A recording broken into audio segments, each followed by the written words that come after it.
Hello বন্ধুরা, কেমন আছেন সবাই? আশা করি সবাই ভালো আছেন। তো সবাইকে নতুন আরেকটা ভিডিওতে জানাচ্ছি স্বাগতম। ভিডিওতে যাওয়ার আগে আপনাদেরকে ছোট্ট একটা রিকোয়েস্ট, সেটি হচ্ছে এই চ্যানেলে যদি আপনারা নতুন ভিডিও দেখে থাকেন তাহলে প্লিজ চ্যানেলটি সাবস্ক্রাইব করবেন আর পাশে থাকা বেল আইকনে ক্লিক করে নোটিফিকেশন অন করে রাখবেন, যাতে নতুন ভিডিও আপলোড করলেই সরাসরি আপনাদের কাছে পৌঁছে যায়। আজকে দেখব পাকিস্তানের নৌবাহিনী বনাম ভারতের নৌবাহিনী। টাইটেলটা কিন্তু হিন্দিতে লেখা আর ইংলিশেও লেখা। ইংলিশটা তো আপনারা দেখেছেনই, যে Indian navy versus Pakistan navy. তো এশিয়ার এই দুইটা শক্তিশালী দেশের কোন দেশের নৌবাহিনী সবচেয়ে বেশি শক্তিশালী এবং এগিয়ে আছে সেই বিষয়টাই দেখবো এই ভিডিওতে। তো কথা না বাড়িয়ে চলুন ডাইরেক্ট ভিডিওটি চলে যায়, দেখি কোন দেশের নৌবাহিনী সবচেয়ে বেশি এগিয়ে এবং শক্তিশালী। Let's start. 1 2 3। नौसेना या नेवी किसी भी देश के सुरक्षा कामों और कुछ हद तक फाइनेंशियल कामों को अंजाम देती है। हिंदी ते। ये किसी भी देश की समुद्री सेना होती है जिसका काम अपने देश की समुद्री सरहदों की हिफाजत करने के साथ साथ दुश्मन देशों पर युद्ध के समय हमला करना या हमले से देश का बचाव करना होता है। अब ये सेना कहाँ रहती है उसका हिसाब ऐसे लगा सकते हैं कि हर देश का समुद्र के अंदर कुछ किलोमीटर तक अधिकार क्षेत्र होता है जिसमें उस देश की नौसेना उस क्षेत्र की रेख देख और सुरक्षा करती है। इसके अलावा अपने उस क्षेत्र से होने वाले व्यापार पर नजर भी रखती है। भारतीय सेना और पाकिस्तानी सेना का काम भी अपने अपने देश की समुद्री सीमा की सुरक्षा और देख रेख करने का है, जिसके लिए दोनों ही सेनाओं के पास रक्षा और हमले के लिए लड़ाकू जहाज, क्रूजर, डिस्ट्रॉयर और सैनिकों की टुकड़ियां होती हैं। लेकिन दोनों कितना दम रखती हैं वो भी एक सवाल है। तो ऐसे में चलिए देखते हैं दोनों को जरा गौर से। भारतीय नौसेना। भारतीय नौसेना की स्थापना 5 सितंबर 1612 को अंग्रेजों ने the honourable east India company marine के नाम से की थी, जिसका काम ब्रिटिश व्यापारियों के जहाजों की सुरक्षा करना था। बाद में इनका नाम बॉम्बे मरीन रखा गया और इसके बाद रॉयल इंडियन मरीन और फिर सेकेंड वर्ल्ड वॉर के पहले इसका नाम रॉयल इंडियन नेवी रखा गया। लेकिन 26 जनवरी 1950 को भारत के गणतंत्र बनने के बाद इसके नाम के आगे से रॉयल हटाकर केवल इंडियन नेवी या भारतीय नौसेना रखा गया, जिसका हेड ऑफिस नई दिल्ली में है। इसकी 2 ऑपरेशन कमांड हैं, जिसमें पश्चिमी यानी कि वेस्टर्न नौसेना कमांड का हेड ऑफिस मुंबई के अरेबियन सी में है और पूर्वी कमांड यानी ईस्टर्न नौसेना कमांड का हेड ऑफिस विशाखापट्टनम के बे ऑफ बंगाल में है। और इसकी एक ट्रेनिंग कमांड भी है जो कि दक्षिणी कमांड नाम से केरल के कोचीन वाले अरेबियन सी में है। भारतीय नौसेना के कमांडर इन चीफ भारत का राष्ट्रपति होता है, जो कि इस समय द्रौपदी मुर्मू जी हैं, और मौजूदा समय में नेवल स्टाफ के चीफ आर हरि कुमार हैं। और भारतीय नौसेना के अलावा बाकी दोनों जल और थल ভিডিওটি কিন্তু 2 বছর আগের ভিডিও, सरकार रखती है। হয়তো অনেক আপডেট বিষয় বর্তমানে যুক্ত হয়েছে। बात करते हैं पाकिस्तान की। 14 अगस्त 1947 को पाकिस्तान को भारत से अलग कर दिया गया और इस तारीख को पाकिस्तानी नौसेना का स्थापना दिवस मनाया जाता है। आजादी के बाद रॉयल इंडियन नेवी के शेयरों इंस्ट्रूमेंट्स भारत और पाकिस्तान में 2:1 के रेशियो में बांट दिया गया। पाकिस्तान नेवी का हेडक्वार्टर इस्लामाबाद में है। भारत की तरह ही पाकिस्तान की नेवी का कमांडर इन चीफ पाकिस्तान का राष्ट्रपति होता है, जो कि इस समय आरिफ अलवी जी हैं। और मौजूदा समय में नवल स्टाफ পাকিস্তানের রাষ্ট্রপতি তাহলে নেভির প্রধান হিসেবে দায়িত্ব পালন করেন। पाकिस्तानी नौसेना একদিকে প্রেসিডেন্ট আর একদিকে भारत और पाकिस्तान की दुश्मनी नेवी किसी चीफ। से भी छुपी नहीं हुई है। ये दोनों एक दूसरे के कट्टर दुश्मन हैं और समय समय पर इनमें टकराव होता रहता है।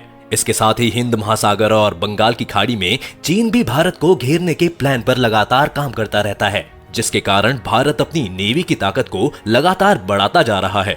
पाकिस्तान और चीन को वक्त आने पर मुंह तोड़ जवाब देने और भारत की समुद्री सुरक्षा के लिए ही भारत लगातार नई नई टेक्नोलॉजी से लैस हथियारों को अपनी नौसेना के फ्लीट में शामिल करता जा रहा है। तो अब हम ये जानते हैं कि आखिर भारत के सामने नौसेना की ताकत के कंपैरिजन में पाकिस्तान कहां ठहरता है। 2022 की एक रिपोर्ट के हिसाब से दुनिया की सबसे ज्यादा शक्तिशाली नौसेनाओं में भारतीय नौसेना 7वें नंबर पर है, जबकि इस लिस्ट में पाकिस्तान नेवी 28वें नंबर पर है।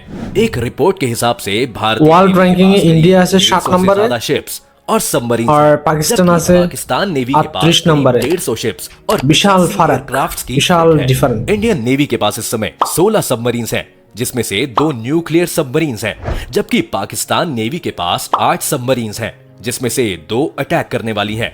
पाकिस्तानी नेवी के पास न्यूक्लियर सबमरीन्स नहीं हैं। भारतीय नेवी के पास 14 फ्राइगेट्स यानी लड़ाई करने वाले जहाज हैं, जबकि पाकिस्तान इंडियार কাছে নিউক্লিয়ার পাওয়ার সাবমেরিন আছে, বাট পাকিস্তানের কাছে নেই। 23 कारवेट यानी कि बंदूकों और हथियारों से लैस छोटे जहाज हैं, जबकि पाकिस्तान के पास 6 कारवेट हैं। भारतीय नेवी के पास करीब 12 डिस्ट्रॉयर्स यानी कि मिसाइल और हथियारों से लोडेड छोटे जहाज हैं, जबकि पाकिस्तान नेवी के पास इनकी संख्या 2 है। भारतीय नेवी के पास करीब 140 पेट्रोल क्राफ्ट हैं, जबकि पाकिस्तान नेवी के पास इनकी संख्या 48 है। भारत के पास इस वक्त एक एयरक्राफ्ट कैरियर है जिसका नाम INS विक्रमादित्य है, जबकि पाकिस्तान के पास एक भी नहीं है। भारतीय नेवी के पास 36 Naval air combat fighter jet हैं, जबकि पाकिस्तान के पास इनकी संख्या भी 0 है। भारतीय सेना के पास मैरीटाइम पेट्रोल जेट की संख्या करीब 49 है, जबकि पाकिस्तान के पास इसकी संख्या करीब 11 है। 2019 में आई एक रिपोर्ट के हिसाब से भारतीय नेवी ने एक्टिव पर्सनल की संख्या 67,252 और रिजर्व पर्सनल की संख्या करीब 75,000 है, जबकि पाकिस्तान नेवी के पास टोटल पर्सनल की संख्या करीब 54,000 है। इसके अलावा भारतीय नौसेना के पास 8 लैंडिंग शिप टैंक्स, एक एम्फीबियस ट्रांसपोर्ट डॉक है। সংখ্যার দিক দিয়ে পাকিস্তান ভারতের অর্ধেক और 2 रिसर्च एंड सर्वे वेसल्स हैं। 2022 में ही सिप्री की एक रिपोर्ट के हिसाब से भारत सबसे ज्यादा हथियार खरीदने वाले देशों में से सबसे ऊपर है। भारत ने अपना 2022-23 के लिए अपना रक्षा बजट लगभग 5,25,166 करोड़ रखा है, जिसमें से नेवी के लिए केवल जहाजों और इक्विपमेंट्स ही खरीदने के लिए 35,452 करोड़ का बजट दिया गया है, जबकि पाकिस्तानी सरकार ने अपना रक्षा बजट 2021-22 के लिए 1,37,000 करोड़ रखा है। भारत सरकार का इंडियन नेवी के लिए फ्यूचर प्लान 2020-21 में आई एक रिपोर्ट की मानी जाए तो इंडियन नेवी के लिए लगभग नए 43 जहाज बनाए जा रहे हैं, जिनमें एयरक्राफ्ट कैरियर, डिस्ट्रॉयर्स, फ्राइगेट्स और कॉर्वेट्स के अलावा और भी जहाज शामिल हैं। অনেক কিছু বানাচ্ছে তাইলে तो भारतीय नौसेना लगभग মানে ইন্ডিয়ান নৌবাহিনীর জন্য ভারত সরকার আলাদা একটা বড় বাজেট রেখে দেয়। Based fighters 6 PATI long range maritime reconnaissance aircraft खरीदने पर काम कर रही है। पाकिस्तानी सरकार का पाकिस्तान नेवी के लिए फ्यूचर प्लान 2020 की एक रिपोर्ट के मुताबिक पाकिस्तान नेवी के लिए पाकिस्तानी सरकार ने चीन से 4 चाइनीज फ्राइगेट्स और 8 सबमरीन्स के लिए समझौता किया है। इसके अलावा भी पाकिस्तानी सरकार समय समय पर चीन से नेवी के लिए इक्विपमेंट्स खरीदती रहती है।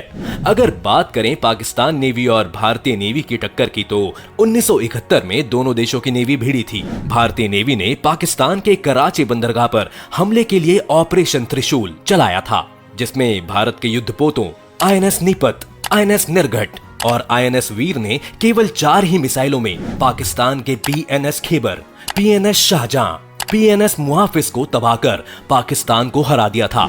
ये जीत भारतीय नौसेना को 4 दिसंबर को मिली थी। 1971 সালে যুদ্ধটাই চলে আসে পাকিস্তান এবং ভারতের মধ্যে। एक तरह से देखा जाए तो भारतीय नौसेना के सामने पाकिस्तानी नौसेना कहीं नहीं टिकती, लेकिन हम सब भारतीय यही चाहते हैं कि हम अपनी नौसेना को ताकतवर बनाते रहें, लेकिन किसी भी देश से युद्ध की नौबत ना ही आए। आपको क्या लगता है कि क्या पाकिस्तान कभी भारत के आसपास भी आ पाएगा? हमें कमेंट सेक्शन में बताएं। अगर आपको वीडियो पसंद आई हो तो वीडियो को लाइक करें, और अगर आप चैनल पर नए हैं या आपने अभी तक चैनल को सब्सक्राइब नहीं किया है तो चैनल को सब्सक्राइब करना और बेल आइकन दबाना ना भूलें। পাকিস্তান নেভি যদিও ভারতের নেভি থেকে অনেক পিছিয়ে আছে, র্যাঙ্কিং এর দিক দিয়ে হোক, ক্যাপাসিটির দিক দিয়ে হোক, সব দিক দিয়ে, বাট এরপরেও কিন্তু এটা হেলাফেলা করার মতো না, কারণ পাকিস্তানের কাছে কিন্তু যথেষ্ট পরিমাণ পাওয়ারফুল অনেক ওয়েপন আছে যেগুলো দিয়ে ইন্ডিয়াকে আসলে বড় সমস্যা ফেলতে পারে। অন্যদিকে ইন্ডিয়া কিন্তু পাকিস্তান থেকে আসলে হিউজ পরিমাণ একটা পাওয়ারের দিক দিয়ে অনেক এগিয়ে আছে। ইন্ডিয়া পাকিস্তান থেকে অনেক গুণ বেশি শক্তিশালী। টোটাল সামরিক বাজেট থেকে শুধুমাত্র নৌবাহিনীর জন্যই বিশাল একটা বাজেট রেখে দেয় ইন্ডিয়ান গভর্নমেন্ট। আর অন্যদিকে পাকিস্তানের গভর্নমেন্ট নৌবাহিনীর জন্য ভারতের মতো খরচা করতে পারে না, যার কারণে যুদ্ধ সরঞ্জাম বলেন, বিভিন্ন ধরনের আপডেট ওয়েপন বলেন, এগুলা মানে ক্রয় করার ক্ষমতা নেই। আর সৈন্য সামন্তের দিক দিয়েও কিন্তু ভারতের সৈন্য অর্থাৎ ভারতের নেভির সংখ্যা পাকিস্তানের প্রায় দ্বিগুণ। তো এই দিক দিয়ে বোঝা যায় ভারত পাকিস্তান থেকে ডবল শক্তিশালী। এরপরে এখানে একটা কথা থেকে যায়, সেটি হচ্ছে ইন্ডিয়ার সমুদ্র সীমা কিন্তু শুধু পাকিস্তানের সাথে না, চীনের সাথেও আছে। তো যার কারণে ইন্ডিয়াকে এই দুই দিক দিয়েই মানে নজর রাখতে হয়, কারণ দুইটা দেশের সাথেই ভারতের বর্তমানে সম্পর্ক তেমন একটা ভালো নেই। তো বন্ধুরা, কেমন লেগেছে ভিডিওটা অবশ্যই কমেন্ট সেকশনে জানাবেন। আপনারা যদি ইন্ডিয়া থেকে দেখে থাকেন এই ভিডিওটা, আপনাদের মতে কোন দেশের নৌবাহিনী সবচেয়ে শক্তিশালী এবং ফিউচারে কোন বাহিনী সবচেয়ে বেশি দ্রুত আপগ্রেড হবে, প্লিজ কমেন্ট সেকশনে জানাবেন। আর যদি ভালো লেগে থাকে একটা লাইক করবেন, চ্যানেলটা সাবস্ক্রাইব করে পাশে থাকবেন। দেখা হবে নতুন কোনো একটা ভিডিওতে। সবাইকে অসংখ্য ধন্যবাদ।